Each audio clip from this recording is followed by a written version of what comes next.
Hey, thanks for tuning in here. News of the day for Pitt is apparently they have a wide receiver coach.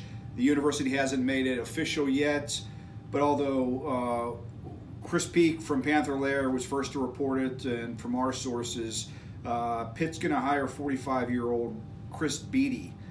And this guy is impressive in a lot of ways, and three things I'm going to run down here that stand out to me about this is, number one, what this means for the recruiting. I'm going to dive into it a little bit more in a couple minutes here, but number one, I think Pitt is making a point that they want to get serious in the Washington, Virginia, Maryland area, the DMV.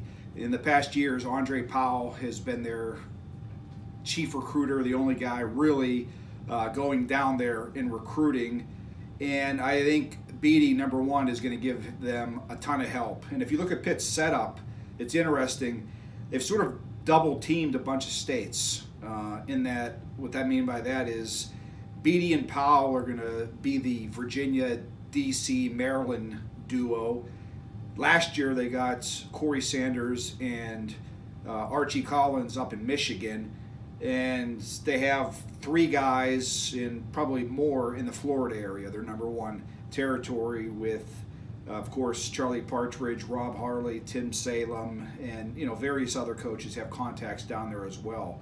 And pretty much all of them recruit Pennsylvania as well. So I think what this means is, I think internally they probably realize that all their efforts that they've done in the DMV area really haven't paid off in a ton of recruits. And in the upcoming classes, 20 and 21, there's a lot of talent there. And I think bringing in a guy like that is really going to help. And I'm going to get to that in a second. But one other thing that stands out to me is, in the past, Pitt has been accused of not investing as much as they probably should, or some fans call them cheap. From what I understand, they really had to step up big time money-wise in order to get this guy. He's just not a wide receivers coach. When you look at his resume, it's pretty impressive. He's been at Maryland, Virginia, Wisconsin, Illinois, West Virginia, Vanderbilt. And not only has he been there, he's been in there in big positions, meaning assistant head coach, coordinator, recruiting coordinator, assistant head coach. So this guy is more than just a position coach. And I think that's, for Pitt to get somebody like that, you're just not going to give him wide receiver coach type money. I'm sure the university had to pay out big, and from what I heard, they did. It's going to be interesting to see if he gets any other title aside from wide receivers coach. If you remember last year, Pitt had to step up a little bit with Charlie Partridge, with Alabama showing some interest and breathing down his neck a little bit to possibly join Alabama. They gave him the assistant head coach title, I think, on the defensive side. It'll be interesting to see when Pitt finally makes this official. Does Beatty get any other title? And another thing here is, let's don't forget, his job is to develop wide receivers.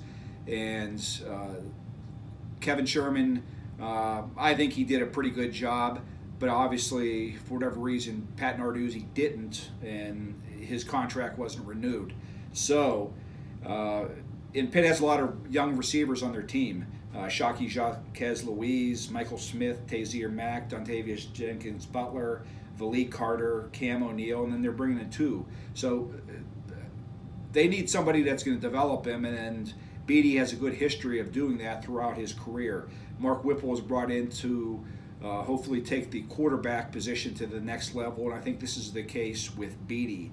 And final thing here is talking about the recruits. If you look at, I ran this down, Pitt has over 120 some offers out to various kids in the 2020 class. They got 30 plus already in the DMV area. So obviously they see a lot of talent down there, and next year in 2021 they also have out over 10 already. So I think this guy is known as, been referred to as an ace recruiter in that area, and they're hoping that he's going to be able to do that. So that'll do it for here, but we'll see what Pitt, when they announce it officially. and on paper, it looks like a good hire. So that'll be it. Hope you tune in rest of the week. We'll have our people out. And remember, Alan Saunders will be tomorrow at the Peterson Event Center for Pitt Duke and for that big matchup. But for now, Mike Vukovcan here talking about Chris Beatty.